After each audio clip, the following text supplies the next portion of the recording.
Hi, my name is Carol Erger-Fass, and I'm the exhibit curator at the Westport Library in Westport, Connecticut.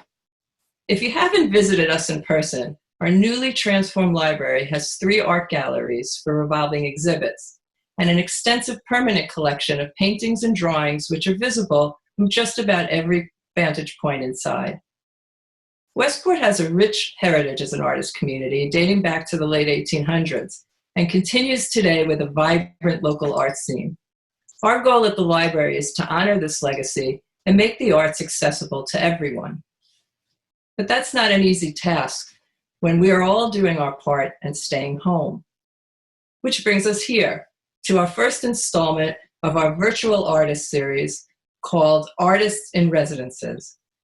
Today we feature Miggs Burroughs and Nancy Moore.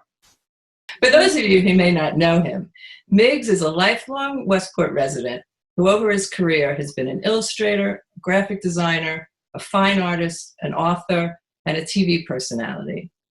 He's been involved with just about every arts organization in town, helping to keep Westport's art legacy alive.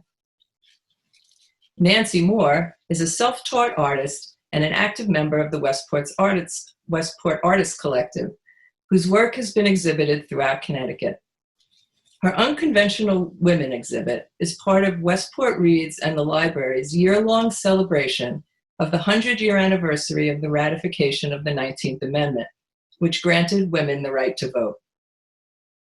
Moore's shape-shifting and transformational portraits are filled with intricate patterns, vibrant colors, and self-composed words.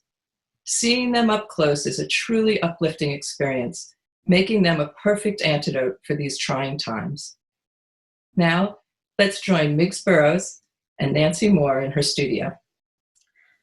Thanks, Carol, and thanks to Cody and Bill Harmer, the executive director of the library, and everybody for allowing us to do this and again, further support the arts this way and these difficult times. So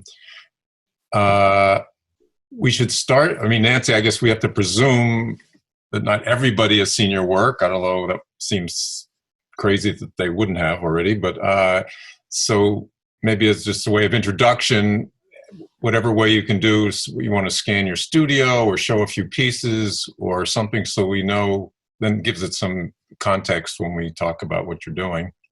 Okay, well, thank you, Miggs. Thank you, Carol. Thank you, everyone at the Westport Library who is so intrepidly going forward with this endeavor. And I love being the guinea pig. It's a good feeling. I've been many things, and now I can add that to my list. Guys, I'm so excited to welcome everyone to my studio. I'm going to stand up. And I don't know how to do this, so we'll just kind of walk around, and this is, I don't know how well everyone can see, but I have an enormous whiteboard in my studio. Your finger, I think your hand is covering the lens there. Okay, now you're good. And I have a enormous whiteboard in my studio, and it has there are quotes on it, there's artwork on it, and there's a lot of the inspiration for how I've gotten to the different portraits that I've ended up doing. And they're not really portraits, they're images of women who are not conventionally beautiful, not engaged in conventional activity. They just keep pouring out. This series started 7 years ago, and it's just been a continuing evolution of images of these women who don't necessarily relate to each other, but all relate to my crazy brain. And so I'm getting a lot of inspiration from photographs, and you're about to see lots of books. So I'm cribbing from all kinds of images of textiles and and fabrics and patterns. It's books are my life, and along with art. And so I incorporate a lot from books and a lot from magazines and other print materials. Never quite appropriating, but definitely riffing off and playing fast and loose with different materials. So I have these, all of my work is available as prints. And I don't know if you can see this piece. I don't know how to angle the screen so that you can see these, but I'm hoping that you can, because Yes. I have lots of them. So I can talk to you about this piece, which You are doing Pilates at the same time. I am. I've worked out for this. So this is called Joy. I'm trying to work from a place of joy right now, Mhm. and it's a reaction. And this was from I believe it was a Richard Avedon black and white photograph of a woman crossing the street. It was black and white, and then this was in profile, and I've been into having my women face the paper, face the viewer, and I'm always trying to engage the viewer in a kind of dialogue, kind of the idea that a painting gets recreated every time someone looks at it. So you're bringing your story and your life to my work, and it adds yet another dimension to the work. And that's what I love. So everyone brings an idea of what they're saying, valid. And I'm hoping to communicate through these women. So everyone approaches a piece with their own thought about what it means and what it says to them. So this piece is called All Around Us, and it's about the nature that's all around us, that surrounds us, and that we're sort of only one membrane away from what surrounds us. So that idea of fragility, but that resilience that we're, especially right now, that we're exhibiting, this incredible resilience and this will to be around each other. And I think that's what artists are after, is that reaching out, that wanting to communicate to someone else, to touch someone else, is just so strong in us. And so what I'm always thinking about while I'm painting is the idea that what's in my brain can come out through my hand, through the brush and onto the paper somehow without screwing it up. And somehow with just a thread of what I had in mind at the beginning, that gets translated out onto the paper. So this piece, this is a big piece that's going in the library show. It's called Miracles. And this was from an Alfred Stieglitz photograph of the comedian Fanny Brice. And she's in full tux, black and white full tux. And what I've done is I've, again, played fast and loose, butterflies, full skirt. I like dressing my women. I like clothing them. I like thinking of ways to make them new and different. And this piece called I Rise is a very large piece. It lives in a home in Ridgefield.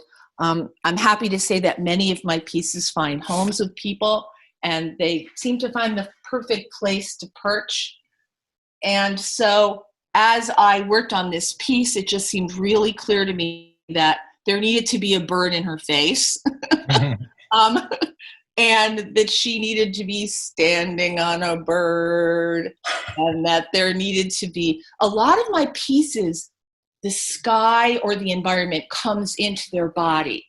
So again, that whole idea of one membrane away, that whole idea of nature becoming us, us becoming that, and the idea of transformation, shape-shifting.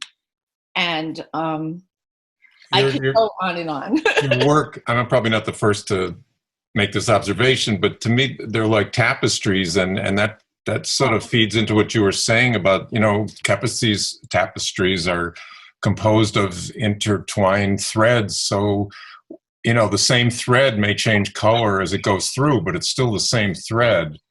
Ooh, And I like that. Oh my yours God, and tapestries have this historical, power to them, I guess. They're embedded with history and the present as well. So I don't know, is that ever, they could be, if they, it seems like they could be so easily translated into these giant tapestries. Yeah. I think that's a really keen observation. I think that I love the idea of fiber referential work, and but the idea of all the threads that make us up, all of the woven history that we come from and that we're living right now. And so the idea of historical context is huge. So many of the textiles that I'm using are ancient. They're really old, and I want to retrieve things from history and retrieve lost people from history. It's unusual for me to paint anyone specific like Bryce, and I wasn't going for an example. No one's going to look at that and go, "Oh, that's Fanny Bryce." But for me, it was inspirational, and I came from, when I was a little kid, my grandfather founded the first children's clothing stores in the United States, and so right in New Haven, and expanded that. My father and uncle went on to expand that. And so I grew up with clothes. Okay. And for me, it was about going into New York with my father on buying trips and looking at quote unquote important colors.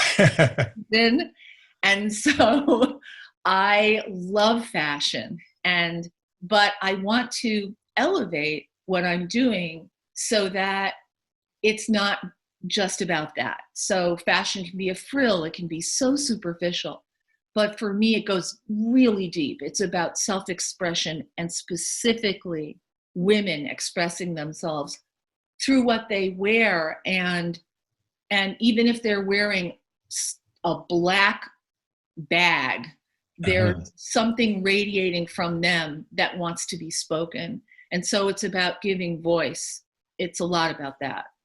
Right. I had an artist friend that once, he thought his view was the two most important aspects of art were content and intent. And of course, the content is the mastery of the media, which you have done, to some heightened degree, and the intent behind it too, which you just explained. So that makes it all the more rich. But I'm curious, with that, have you ever designed costumes, or it looks like you should be designing for the Metropolitan Opera or something? Have you ever done it?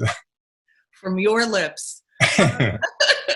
Yeah, I would love, I actually am hoping that someday some of the patterns that I'm doing can be printed onto textiles by someone who is interested in doing that. And that would be a dream, absolutely a dream come true. But I am also a fiber artist, so I knit. I do knit. Oh, you do? Crazy sweaters. And so I do that, but the answer is no, I haven't done that. I sew, but I don't sew on a sewing machine. Everything is sort of DIY with me, and including the art, where can I talk about being scared a little bit? Well, that's interesting, because the very next thing I was quote from your bio was, "Fear and doubt have now become two of my dearest friends." So yeah, please talk about that. Okay, so it's sort of like, when you read, well, I do, in People magazine, because I'm kind of shallow, and So I'll read, or the style section of the New York Times, and somebody, man or woman, will talk about their glorious life, and you sort of don't see behind the curtain. You don't see that there's 3 nannies raising the kids while the person's writing the script. I mean, I think Shonda Rhimes did a fantastic job of kind of blowing open that curtain and saying, no, I don't do this alone. And for me, doubt and fear are sort of my companions, because I realize that I'm terrified most of the time. I'm doing a painting right now. I don't know if you can see this. Yeah. But she's coming in. She really wants to come in. And she wanted to come in blue. Now, when this piece of paper has been sitting on my painting table, I work flat because I work in watercolor. I work in all water-based, it's just watercolor. It's not acrylic. And I work with these beautiful Holbein tubes of watercolor that I love. They're really super saturated, and I love saturated color. And so anyway, so a lot of times when I'm working, so I'll put my paper down, and then I beautiful slices of like Arches or Aquarelle paper. They're high rag content. So again, rag, hello, clothing. Mm-hmm. And so there's a lot of that. And the paper just kind of, it just sponges up that color. It's just so cool. So anyway, the blank paper can be sort of like an accusation for me as I walk by. It's sort of like, well, okay, like, why are you not painting on me? Like, I'm empty right now, and I want an image. Like, where are you? And so, no ideas. Are you an artist? Are you not an artist? So there's that. And so things will start percolating. So I'll start going through all my books again and again. I'll be reading the New York Times and looking for images. And so what will happen is some black and white image of a dancer will then send me into a full painting. And so in this case, let me see if I can find, yes.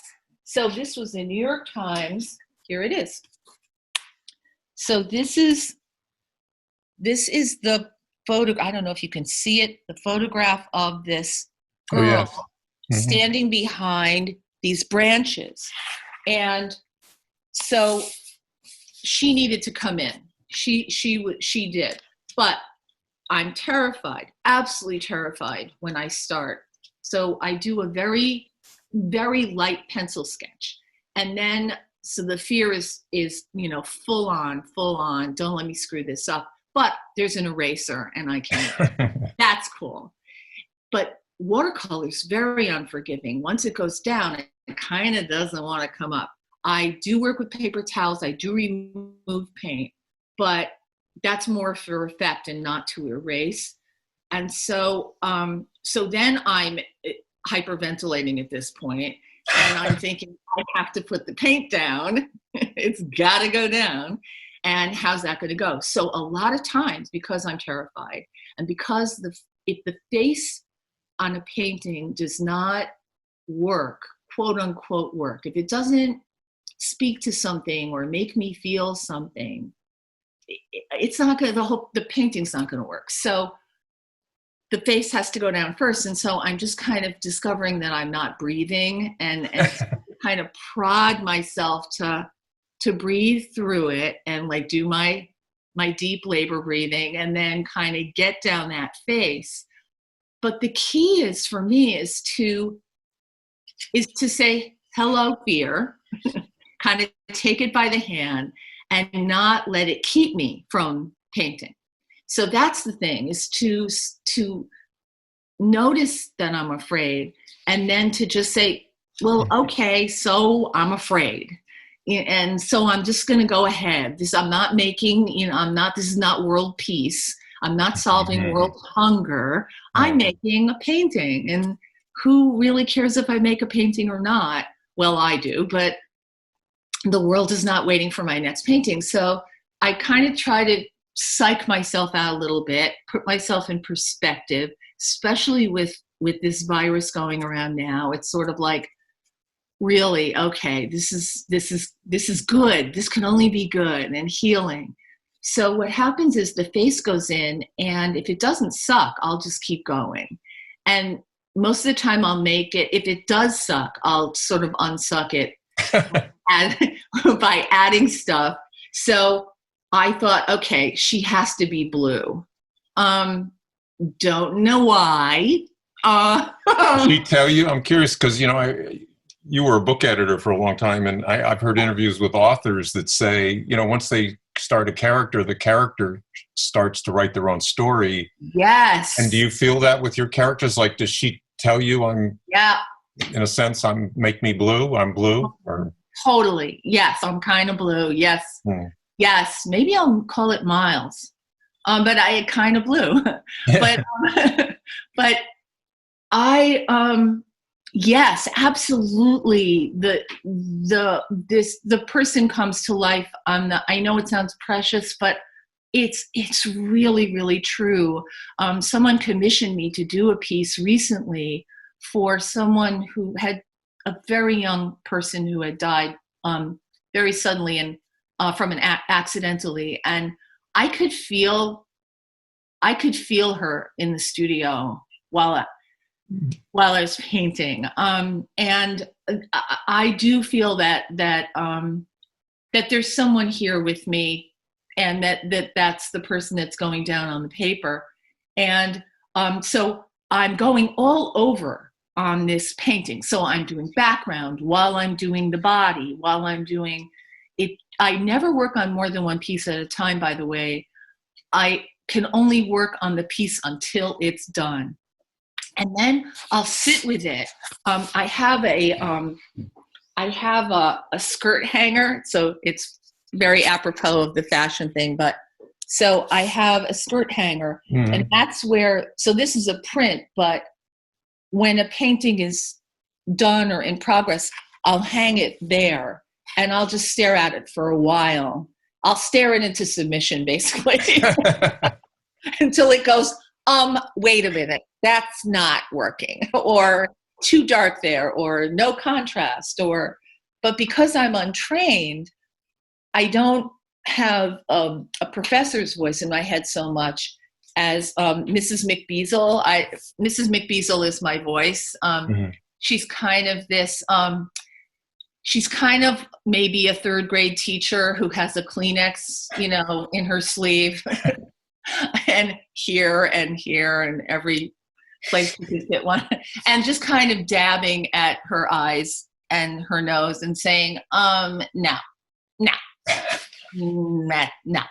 So that person is in my head, and then it gets a little noisy in here sometimes, but so that's how I know when the painting is done. I know Picasso said that artists don't really finish paintings, they abandon them. And that is how it feels sometimes to me. But because I'm filling the space so much, because I'm so self-taught, it feels a little outsidery. I am filling every bit of the space.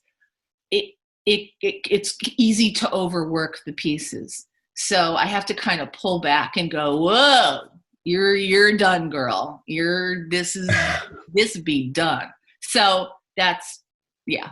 Do you paint with music on in the background? Do you mind interruptions? Do you have to be in a vault and just lock the door and don't bother me for 3 hours? Or? No, actually a 3-ring circus could be happening in this room and I'll be fine. I'll just paint right through it. I kind of am in a zone when I paint. I feel that I kind of am recentering when I paint. And I am embarrassed to say that I have the television on all the time while I'm painting. No music, it's television, and lately it's escape television, but a lot of times it's the news and I'm painting. For a while, I was finding that I was putting weapons in my women's hands. It's a good antidote to what's going on. I think I might be reacting to what I'm watching on television, you think? And then, but I love that. I mean, that's hello. This is where, woman with hammer. I don't know if you can see her. Yeah. Is. And so that does happen. And I'm fine with that. I need sound. I don't work in quietude. It's just not my thing. And how did back to the book editor thing, just curious, because you were a book editor, it says here, for 38 years. So words, obviously you read a lot and you research, but do words inform you're not an artist that uses words, the printed word in your pieces necessarily, but how does that play? Does that inform your work in any sense? Yeah, when I started out, I was writing on every. I think you're sort of muffled. I think maybe, did you cover up your? No, Oh, there you are. You're okay now. Okay. When I started out, I was writing on every piece, and it was my own words, and I still go back there every once in a while. Certainly in my fiber work, I do. I do work on gender, and there's words on all of those pieces.